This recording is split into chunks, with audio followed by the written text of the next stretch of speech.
টাঙ্গিপাড়ায় তৃণমূল প্রার্থী হিসেবে পরিবহন মন্ত্রী স্নেহাশিস চক্রবর্তীর নাম ঘোষণা করা হয়েছে। কি বললেন তিনি প্রার্থী হিসেবে নাম ঘোষণার পর? দেখুন। দল যখন যে দায়িত্ব দিয়েছে আমাকে, মমতা বন্দ্যোপাধ্যায় আমাদের দলনেত্রী, এখন আমাদের দলের সেনাপতি অভিষেক বন্দ্যোপাধ্যায় যখন যে দায়িত্ব দিয়েছেন, আমি সেটা গুরুত্ব নিয়েই আমি সে দায়িত্ব পালন করার চেষ্টা করেছি। আবারও আমাকে এবছর প্রতিদ্বন্দ্বিতা করার সুযোগ জল দিয়েছে, এটাও একটা দায়িত্ব।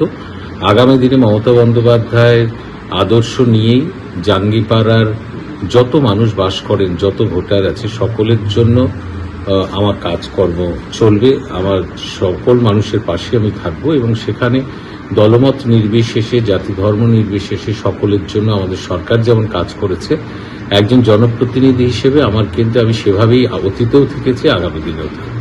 আপনাদেরকে আরো একবার জানিয়ে রাখবো, সুপ্রিম কোর্টে ইতিমধ্যে এই আইপ্যাক মামলার শুনানি শুরু হয়েছে এবং এখনো পর্যন্ত যা তথ্য পাওয়া যাচ্ছে, এবার রাজ্যের তরফে বাড়তি সময় চাওয়া হয়েছে, যার বিরোধিতা করেছে ইডি। তবে শুনানি স্থগিত করার আবেদন করেছে রাজ্য, কিন্তু তাতে সুপ্রিম কোর্ট সাড়া দেয়নি। তবে ইডির অভিযোগের উত্তর দিতে রাজ্য সরকারকে সময় দিয়েছে সর্বোচ্চ আদালত। তদন্ত চলাকালীন মুখ্যমন্ত্রী তদন্তের জায়গায় ঢুকে গেছেন, এই ঘটনা অস্বাভাবিক, এই যুক্তি দেখিয়ে রাজ্যের শুনানির আবেদন স্থগিতের বিরোধিতা সলিসিটর জেনারেলের। এই ধরনের আবেদন শুনতে পারে 5 বিচারপতির বেঞ্চ। এই আবেদন নিয়ে সিদ্ধান্ত নিতে পারে 5 বিচারপতির বেঞ্চ। সুপ্রিম কোর্টে সওয়াল রাজ্যের আইনজীবী শ্যাম দিওয়ানের।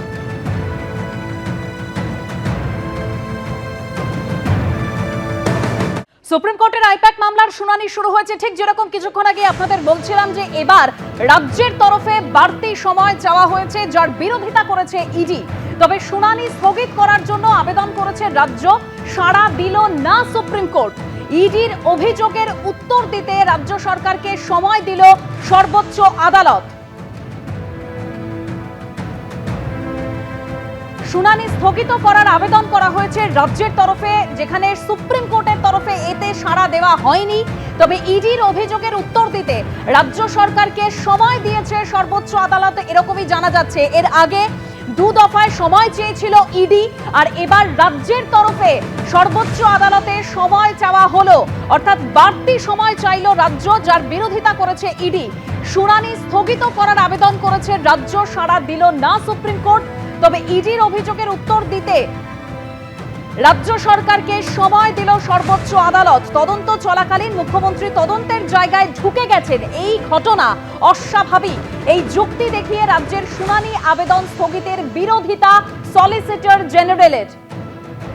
আপনাদেরকে আরো একবার জানাবো, আইপ্যাক মামলার শুনানি ইতিমধ্যেই শুরু হয়েছে সর্বোচ্চ আদালতে। তবে এবার রাজ্যের তরফে বাড়তি সময় চাওয়া হয়েছে, যার বিরোধিতা করেছে ইডি। তবে শুনানি স্থগিত করার আবেদন করেছে রাজ্য, সেখানে সাড়া দেয়নি সুপ্রিম কোর্ট। ইডির অভিযোগের উত্তর দিতে রাজ্য সরকারকে সময় দিল সর্বোচ্চ আদালত। তবে তদন্ত চলাকালীন মুখ্যমন্ত্রী তদন্তের জায়গায় ঢুকে গেছেন, এই ঘটনা অস্বাভাবিক, এই যুক্তি দেখিয়ে রাজ্যের শুনানি আবেদন স্থগিতের বিরোধিতা করেছেন সলিসিটর জেনারেল। এর আগে আইপ্যাক মামলায় সুপ্রিম কোর্টে হলফনামা পেশ করেছিল ইডি, যেখানে বলা হয়েছিল নথি নেওয়ার আগে কোনো তদন্তকারী আধিকারিকের অনুমতি নেননি মুখ্যমন্ত্রী মমতা বন্দ্যোপাধ্যায়। যে নথিগুলি নিয়ে যাওয়া হয়েছে তা তৃণমূলের নাকি কয়লা পাচারের, সে সম্পর্কে নিশ্চিত করা যাচ্ছে না। ইডির অফিসারদের কাছে শুধু দল সংক্রান্ত তথ্য নেওয়ার অনুমতি চাওয়া হয়েছিল। উপস্থিত ইডি অফিসাররা তাতে আপত্তি করেননি এবং মমতা বন্দ্যোপাধ্যায়কে ফাইল ডিভাইস নেওয়ার অনুমতি দেন। অর্থাৎ এর আগে ইডি এই কথাগুলোই জানিয়েছিল। তবে এবার রাজ্যের তরফে, অর্থাৎ আজকে যে আইপ্যাক মামলার শুনানি শুরু হলো, সেখানে বাড়তি সময় চাইল রাজ্য। শুনানি স্থগিত করারও আবেদন করেছে রাজ্য, তবে তাতে সাড়া দেয়নি সুপ্রিম কোর্ট। ইডির অভিযোগের উত্তর দিতে রাজ্য সরকারকে সময় দিল সর্বোচ্চ আদালত। তদন্ত চলাকালীন মুখ্যমন্ত্রী তদন্তের জায়গায় ঢুকে গেছেন, এই ঘটনা অস্বাভাবিক, এই যুক্তি দেখিয়ে রাজ্যের শুনানির আবেদন স্থগিতের বিরোধিতা সলিসিটর জেনারেলের।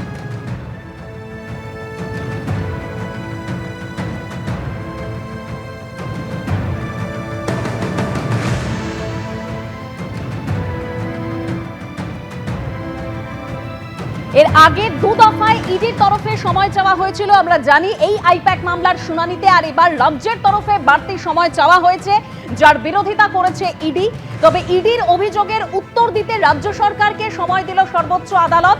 সলিসিটর জেনারেল যে যুক্তি দেখিয়ে রাজ্যের শুনানির আবেদন স্থগিতের বিরোধিতা করেছে তা হলো যে তদন্ত চলাকালীন মুখ্যমন্ত্রী তদন্তের জায়গায় ঢুকে গেছেন, এই ঘটনা অস্বাভাবিক।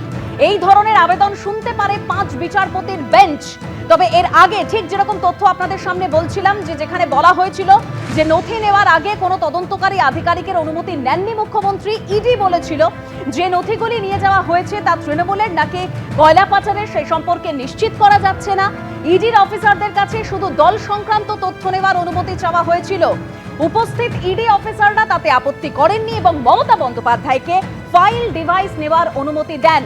3রা ফেব্রুয়ারি মমতা বন্দ্যোপাধ্যায়ের দেওয়া হলফনামায় এই দাবি করা হয়েছিল। মুখ্যমন্ত্রীর হলফনামার জবাব দেওয়ার জন্য সুপ্রিম কোর্টে যেরকম আপনাদের বলছিলাম যে 2 দফায় সময় চেয়েছিল ইডি, তবে এবার বাড়তি সময় চাইল রাজ্য সরকার, যার বিরোধিতা করলো ইডি। শুনানি স্থগিত করার আবেদন করা হয়েছে রাজ্যের তরফে, যেখানে সাড়া দিল না সুপ্রিম কোর্ট।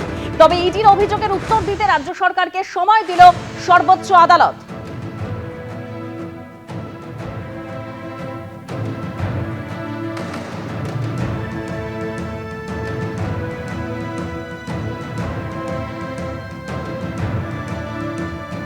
আর যেদিন আইপ্যাকের তল্লাশি অর্থাৎ প্রতীক জৈনের বাড়িতে তল্লাশি চলছিল, ঠিক সেই সময় মমতা বন্দ্যোপাধ্যায় পৌঁছে গিয়েছিলেন, সেদিন আমাদের মনে আছে।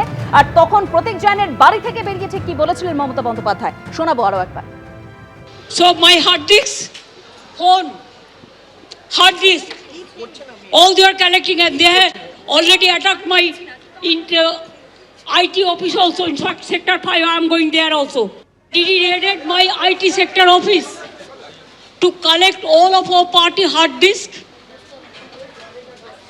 the candidate list, the party strategy, the party plan.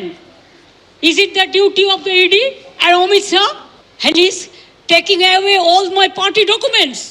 যখন অফিসে কেউ ছিলই না প্রায়, এবং তারা এসে আমাদের পার্টির সব ডেটা, সমস্ত ল্যাপটপ, সমস্ত আইফোন বা ফোনে যে সমস্ত স্ট্র্যাটেজি আছে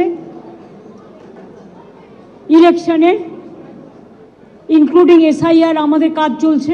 এবিপি আনন্দ, এগিয়ে থাকে, এগিয়ে রাখে।